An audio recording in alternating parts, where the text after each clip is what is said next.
So the president's own trade advisors just told him to his face that the Canada tariffs are destroying American jobs. Not Canadian jobs, American jobs, according to sources inside the West Wing who provided consistent corroborating accounts of what happened in these meetings. Senior economic officials, people Trump appointed, people whose careers depend on staying in his good graces, delivered the same message to him 3 separate times over the last week, and each time he refused to listen.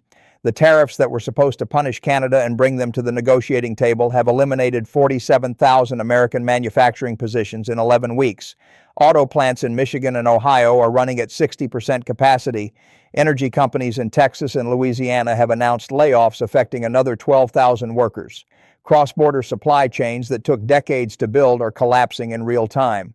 And Warren Buffett, who learned the numbers from multiple sources inside both the administration and affected industries, responded with a statement that cut through every excuse and landed on the mathematical reality nobody in the White House wants to acknowledge. This isn't economic strategy, Buffett said. This is economic vandalism. You cannot destroy your own supply chains and call it winning. You cannot eliminate tens of thousands of American jobs and claim you're protecting American workers. The arithmetic doesn't support the narrative. The damage is compounding daily, and the advisors who understand this are being ignored by the one person who could stop it. When you hear what these advisors actually told Trump, the specific data they presented, the dollar figures they put in front of him, and the exact moment he dismissed their entire analysis with a single sentence, you'll understand why senior officials inside the administration are privately calling this the most preventable economic disaster in modern American history. Hit subscribe because this is unfolding in real time and it is getting worse by the hour. Let me give you the full context because this crisis didn't emerge overnight. It was built systematically over months of escalating confrontation between the United States and Canada, a trade relationship so integrated, so mutually dependent, so structurally essential to both economies that most experts considered it immune to the kind of catastrophic breakdown we're now witnessing. The tariffs began in January as what the White House described as targeted pressure, 25% duties on Canadian steel and aluminum designed, according to official statements, to address unfair trade practices and protect American manufacturing.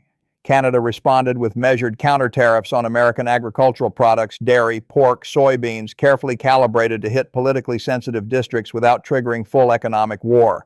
Markets absorbed the initial hit. Business leaders expressed concern but maintained a cautious belief that cooler heads would prevail, that the tariffs were negotiating tactics, not permanent policy, that adults would eventually intervene before serious structural damage occurred. That belief proved catastrophically wrong. Instead of de-escalating, the White House doubled down. In February, tariffs expanded to cover Canadian automotive parts, lumber, and energy equipment. The stated justification shifted from unfair trade practices to national security, a claim that trade experts, economic analysts, and every serious person who understands North American supply chains recognized as legal fiction designed to bypass World Trade Organization rules. Canada escalated in response, imposing duties on American manufactured goods, construction materials, and technology components. The tit-for-tat acceleration was entering dangerous territory. Cross-border industrial production, which functions as a single integrated system spanning both countries, began showing stress fractures. Auto manufacturers couldn't source parts. Construction projects stalled waiting for materials. Energy infrastructure dependent on equipment that crosses the border multiple times during production faced delays that translated into billions in lost productivity. Congressional delegations from border states, Republicans and Democrats, began making urgent appeals to the White House. Business coalitions representing manufacturers, farmers, and logistics companies requested meetings to present data showing the compounding damage. Economic advisors inside the administration prepared detailed briefings documenting job losses, supply chain failures, and market instability directly attributable to the tariff policy. And according to multiple sources familiar with these internal discussions, every single briefing, every data presentation, every attempt to convey the economic reality of what the tariffs were doing to American workers was met with the same response from Trump. Dismissal, deflection, and insistence that the pain was temporary, that Canada would cave any day now, that holding firm was the only strategy that mattered. The Canadian government, meanwhile, was not caving. It was adapting. Trade missions to Europe, Asia, and Latin America accelerated. Agreements that had been under negotiation for years suddenly moved to signature. Infrastructure projects designed to reduce dependence on American markets, Pacific Coast port expansions, Atlantic shipping terminal upgrades, pipeline redirections toward non-American markets received emergency funding and expedited permitting. Canada wasn't waiting for the United States to come to its senses. It was building a future where American markets mattered less. By March, the economic data had become impossible to ignore, except that the White House was ignoring it. 47,000 American manufacturing jobs lost. Not projected, not estimated, actually eliminated, payrolls cut, facilities shuttered, workers filing for unemployment. The Council of Economic Advisors, the Treasury Department, and the Commerce Department all prepared independent analyses reaching the same conclusion. The tariffs were causing more American job losses than Canadian job losses because American manufacturers depend on Canadian inputs more than Canadian manufacturers depend on American inputs. The supply chain integration cuts both ways, but the structural dependence favors Canada. Cutting those connections hurts both countries, but it hurts the United States more, and it hurts American workers first. That reality, documented in multiple government reports prepared by Trump's own appointees, was about to be presented to him directly. The meetings happened over 3 separate occasions in the Oval Office and in the Roosevelt Room. According to sources present at all 3, the pattern was identical each time. Senior advisors, people who had spent weeks assembling data, market analysis, employment figures, and state-by-state breakdowns of affected industries, walked into the room carrying binders and presentations. They came prepared to make the economic case with precision, with numbers, with the kind of evidence-based analysis that is supposed to inform presidential decision-making. The first meeting occurred on a Tuesday morning in mid-March. The Treasury Secretary led the presentation, flanked by the Commerce Secretary and the Chairman of the Council of Economic Advisors. They brought charts showing job losses by state: Michigan down 8,400 manufacturing positions, Ohio down 6,200, Pennsylvania down 4,900, Wisconsin down 3,100, Texas energy sector down 7,800. The numbers were color-coded by congressional district to show which representatives were facing constituent pressure. The presentation included testimony from affected workers, quotes from plant managers explaining why facilities were cutting shifts, financial statements from publicly traded companies showing tariff-related losses in the hundreds of millions. The case was methodical, apolitical, and devastating. It showed that the tariff policy was failing on its own stated terms. American jobs were being destroyed to pressure Canada into concessions that Canada was not making and would not make because Canada had decided the relationship was no longer worth the cost of submission. The Treasury Secretary, according to sources in the room, delivered the conclusion with careful precision. Mr. President, the economic data is unambiguous. The tariffs are eliminating American jobs at a rate that exceeds any benefit we might gain from forcing Canadian concessions. Even if Canada agreed tomorrow to every demand we've made, the job losses already incurred would take years to recover. And Canada is not agreeing. They're diversifying, they're building alternative trade relationships, they're investing in infrastructure that reduces their dependence on us.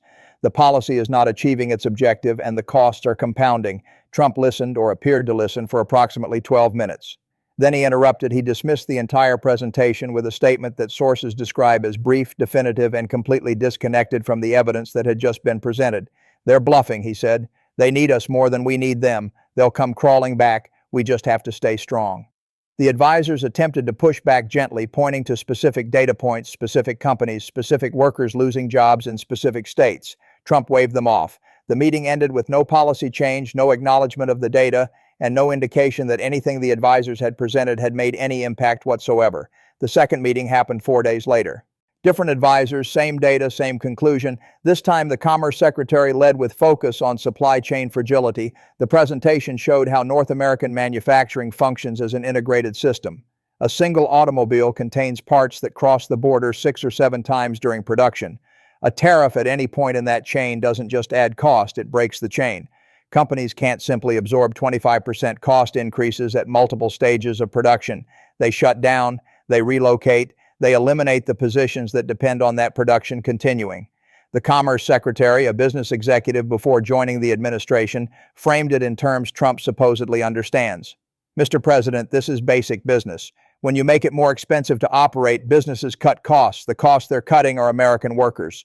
The companies affected aren't our enemies. They're American companies employing American workers who are losing their jobs because the inputs they need to do those jobs are now prohibitively expensive. We are sanctioning ourselves." Trump's response, according to sources, was even more dismissive than the first meeting. He accused the advisors of being weak, of listening to lobbyists, of not understanding the art of the deal. He insisted that the pain was necessary, that Canada would break before America would, that advisors who couldn't see that didn't deserve to be in the room. One source familiar with the meeting described Trump's demeanor as bordering on rage, not at Canada, but at his own team for questioning the strategy. The third meeting was the most consequential. It happened in the Roosevelt Room on a Friday morning. This time, the chairman of the Council of Economic Advisors came prepared with a single devastating comparison. He presented two scenarios side by side. Scenario 1, immediate tariff removal, full restoration of trade relations, and coordinated policy to repair supply chain damage. Projected outcome, recovery of approximately 60% of lost jobs within 18 months, stabilization of affected industries, restoration of market confidence. Scenario 2, continued tariff policy, continued Canadian diversification, continued supply chain collapse. Projected outcome, an additional 35,000 American job losses over the next 6 months, permanent closure of facilities that cannot operate profitably under current conditions, long-term structural damage to industries that will not recover even if tariffs are eventually removed. The presentation included a map of the United States with every affected congressional district highlighted. The political implications were unavoidable. These were not abstract economic projections. These were real constituents in real districts represented by real members of Congress who were starting to ask very hard questions about why the administration's trade policy was destroying jobs in their states. The chairman of the Council of Economic Advisors, an economist with decades of experience who had served in multiple administrations, delivered the conclusion with the kind of clinical precision that leaves no room for misinterpretation. Mr. President, we are now at a decision point. The damage that has occurred is reversible, but only if we act immediately. Every day we continue this policy, we move closer to irreversibility. Companies are making permanent decisions. Workers are leaving industries they will not return to. Canada is signing agreements that will not be unsigned. The window to stop this is closing. And then came the moment that sources describe as the most chilling exchange of all three meetings. Trump looked at the map, looked at the job loss projections, looked at the chairman of the Council of Economic Advisors and said, according to multiple sources who heard it directly, I don't care about the jobs. I care about winning. Silence. Complete, absolute silence. The kind of silence that occurs when everyone in a room simultaneously realizes they are not having the conversation they thought they were having. One advisor later told colleagues that in that moment, in that single sentence, it became clear that no amount of data, no evidence, no economic analysis was going to change the policy because the policy was never about economics. It was about ego. The advisors gathered their binders, their charts, their employment data, their projections. They walked out of the Roosevelt Room knowing that the 47,000 American jobs already lost were about to become 82,000, and there was nothing they could do to stop it because the person who could stop it had just told them explicitly that he didn't care. Warren Buffett's response to the news of these meetings, which he learned about from sources inside the administration and confirmed through independent channels, was delivered in a public statement that stripped away every political layer and exposed the mathematical core of the disaster. The statement began with a principle Buffett has repeated throughout his career. In business, in investing, in any situation where you're responsible for other people's money or other people's livelihoods, you have an obligation to make decisions based on evidence, not ego. You look at the data, you run the numbers, you accept reality, even when reality contradicts what you want to be true. That's not weakness, that's competence. That's the baseline requirement for anyone managing anything that affects anyone else's life.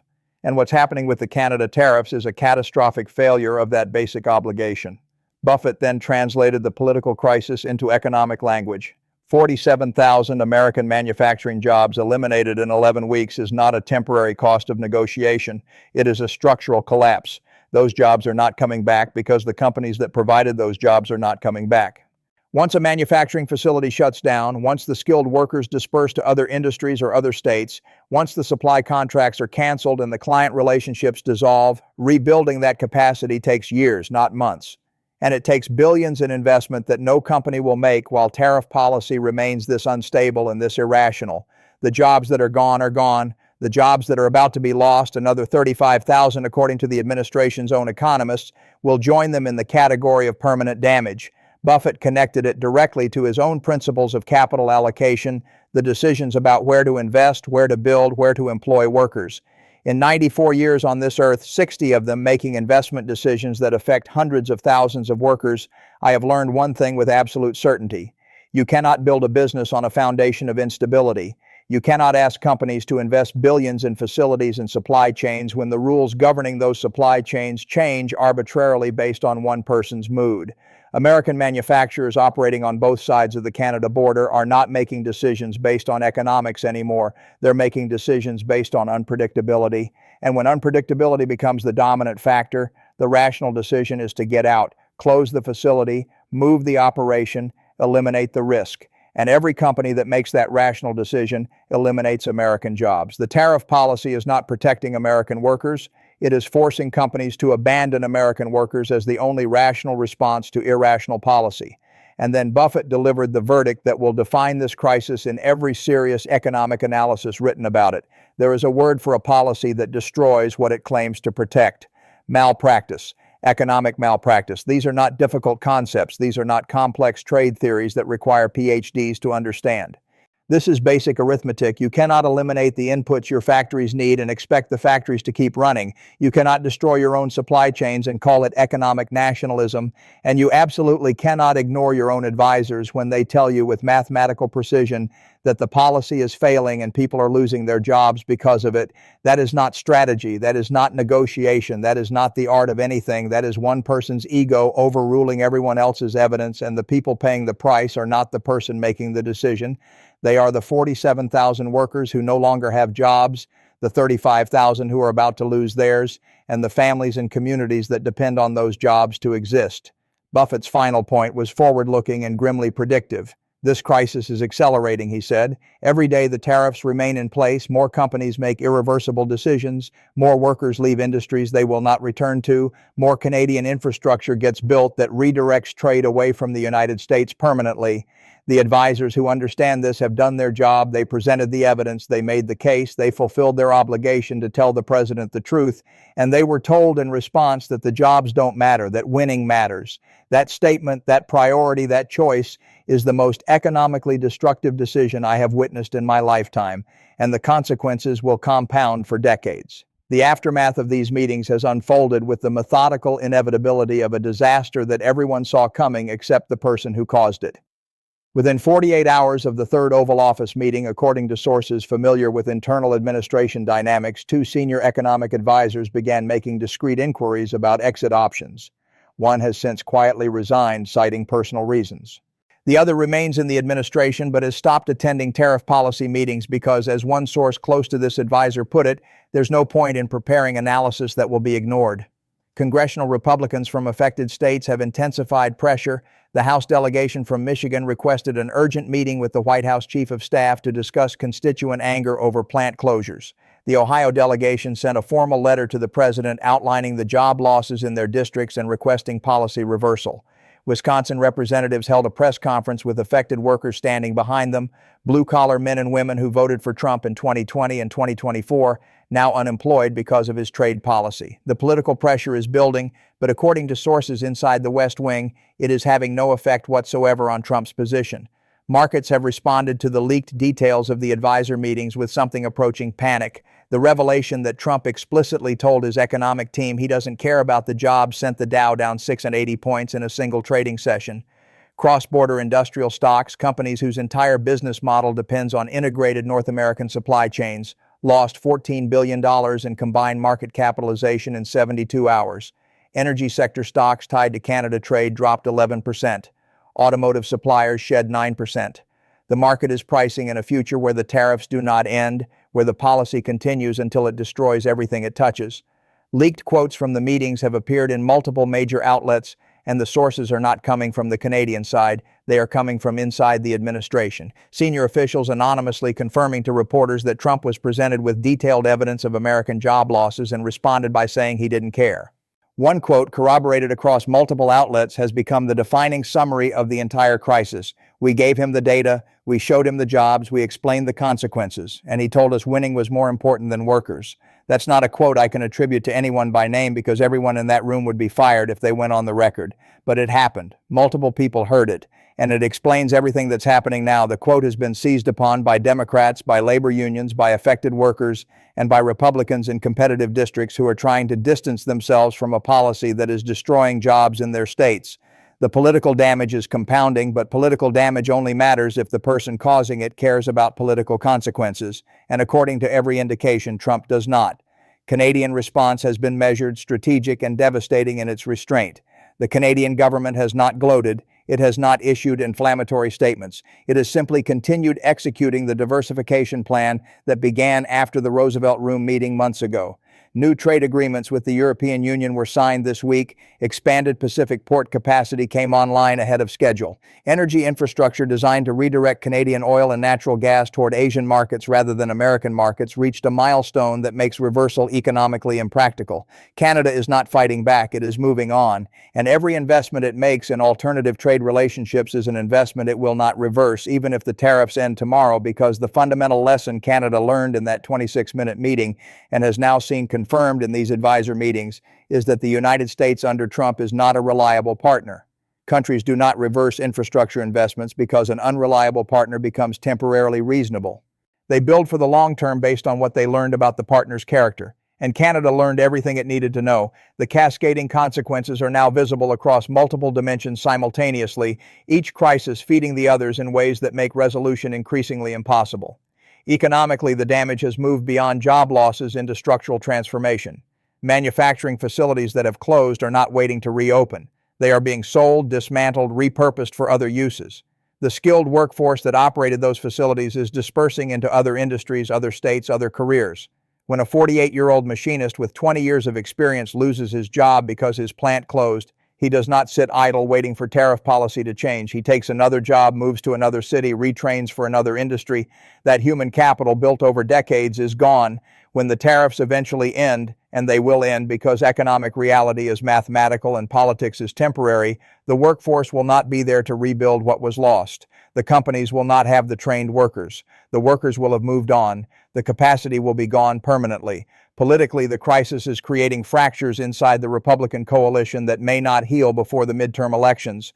Representatives from manufacturing states are facing constituent rage. Town halls have turned hostile. Workers who voted Republican are demanding explanations for why their jobs were sacrificed. The political logic of economic nationalism, protect American workers from foreign competition, collapses when the policy designed to protect workers is the thing destroying their jobs. And no amount of messaging can spin 47,000 lost jobs into a winning narrative when the president's own advisors are on record saying they told him about the damage and he said he didn't care. The midterm map is littered with competitive districts in Michigan, Ohio, Pennsylvania, and Wisconsin, where this issue is now the dominant campaign topic, and Republicans in those districts are not defending the tariffs. They are running away from them as fast as legislative positioning allows. Internationally, the signal is being received by every ally and every adversary. If the United States will ignore its own economic advisors, dismiss data from its own agencies, and sacrifice its own workers to maintain a policy that serves no strategic purpose beyond ego, then no country on earth can rely on American policy being rational, predictable, or grounded in mutual interest. Japan is watching. South Korea is watching. NATO allies are watching. And every single one of them is recalculating their own dependencies, their own supply chain exposure, their own assumptions about American reliability. The lesson is global. Do not build critical infrastructure that depends on American policy stability because American policy is not stable. That lesson, once learned, does not unlearn. It becomes permanent institutional knowledge that shapes allied decision-making for the next generation. China is delighted. Chinese state media has covered the crisis with barely concealed satisfaction, emphasizing not just the economic damage but the breakdown in American governance. The narrative China is promoting globally is that the United States is no longer capable of rational economic policy, that its internal dysfunction has reached a level where allies are fleeing, workers are suffering, and the government is paralyzed by the ego of one man. That narrative is propaganda, but propaganda works best when it's rooted in truth. And the truth is that Trump told his economic advisors he doesn't care about American job losses. That quote, that fact, that moment will appear in Chinese diplomatic cables, Russian media reports, and every authoritarian critique of democratic governance for the next decade. Defense implications are equally severe. Canada and the United States share NORAD, the integrated aerospace defense system that protects North America from airborne threats. They share intelligence through Five Eyes. They coordinate Arctic security. They depend on each other for continental defense in ways that transcend economics and politics. And according to sources familiar with Canadian defense planning, the trust required to maintain those relationships is eroding. You cannot tell a country's trade officials they need to sign a document without reading it. You cannot ignore economic data showing you're destroying jobs in both countries, and then expect that countries' defense officials to maintain the same level of trust and cooperation they had before. The relationships still function because professionals on both sides understand the stakes, but the foundation has cracks. And cracks in defense relationships do not appear in public statements. They appear in quiet delays, in information sharing that slows by hours instead of minutes, in contingency planning that begins to account for scenarios that were previously unthinkable. The long-term cost of this crisis will not be measured in jobs alone. It will be measured in strategic vulnerabilities that emerge over years as allies hedge, as dependencies shift, as trust erodes. And that cost, unlike the 47,000 jobs, cannot be calculated in dollars. It will be paid in security, in influence, in the slow, irreversible decline of American credibility among the nations whose cooperation America depends on to function as a global power. There is a principle that applies to every crisis that becomes unstoppable. The moment when intervention could have prevented disaster is visible only in retrospect. In the moment, it feels like there is always more time, always another chance, always the possibility that reason will prevail before the consequences become irreversible. And then one day you wake up and realize the window closed, the decisions are permanent, and the damage cannot be undone no matter how much you wish you had acted when action still mattered. The Canada tariff crisis has reached that point. The 47,000 jobs are gone, the facilities are closed, the workers have moved on. The Canadian infrastructure redirecting trade away from the United States is operational. The political damage inside the Republican coalition is metastasizing. The international signal has been received. The defense relationships are fraying. And the advisors who could have stopped it, who tried to stop it, who presented the evidence and made the case and fulfilled every obligation they had to tell the truth to power, were told that the jobs don't matter, that winning matters, and that their analysis was irrelevant. That moment, that choice, that sentence, "I don't care about the jobs, I care about winning," will define this administration's economic legacy the same way the 26-minute Roosevelt Room meeting defined its diplomatic legacy. Both moments, both failures, both disasters, rooted in the same fundamental problem. The substitution of ego for evidence, the prioritization of performance over substance, the willingness to destroy real things, jobs, relationships, alliances, in service of a narrative that exists only in one person's imagination. Warren Buffett called it economic malpractice. The workers who lost their jobs call it something simpler: betrayal. They were told the tariffs would protect them. Instead, the tariffs eliminated them. They were told their jobs mattered. Then they were told by their own president's advisors that the president said their jobs don't matter. That's not a political disagreement. That's not a policy debate. That's a fundamental failure of the most basic obligation any leader has to the people who depend on their decisions. And the consequences will compound for decades. The contingency plan has been activated, the diversification is underway, the jobs are gone, the relationships are broken, and the advisors who tried to stop it are watching the disaster unfold exactly as they predicted, exactly as they warned, exactly as they documented in briefings that were dismissed with a single sentence. The window to prevent this has closed. What remains is the slow, grinding, mathematical accumulation of consequences that nobody can stop because the person who could stop it doesn't care.